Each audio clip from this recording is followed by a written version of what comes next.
بسم اللہ الرحمن الرحیم نحمدہ ونصلی علی رسولہ الکریم اما بعد السلام علیکم۔ آج ہم بات کریں گے خواب کے اندر آگ کی روشنائی دیکھنا کیسا ہے۔ علامہ ابن سیرین رحمہ اللہ تعالی علیہ ارشاد فرماتے ہیں کہ اگر کوئی شخص خواب کے اندر آگ کی روشنائی دیکھے، اتنی روشنائی کہ اس کے راستے پر چل سکے، تو یہ خواب صاحب خواب کے لیے دولت اور زہد پر دلیل ہے۔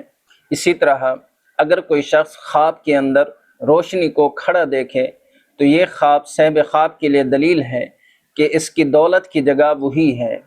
اور اگر کوئی شخص خواب کے اندر روشنی کو ایک جگہ کھڑا دیکھے تو یہ خواب صاحب خواب کے لیے دلیل ہے کہ اس ملک میں سلطان کی سواری ظاہر ہوگی۔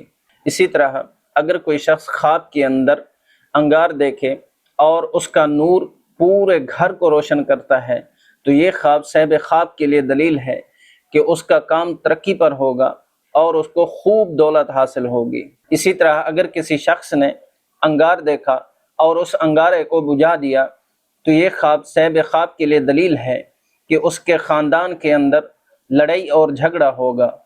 اللہ پاک سے دعا گو ہوں کہ اللہ پاک ہمارے لیے ہمارے ان خوابوں کو باعث برکت اور رحمت بنائے۔ السلام علیکم ورحمۃ اللہ وبرکاتہ۔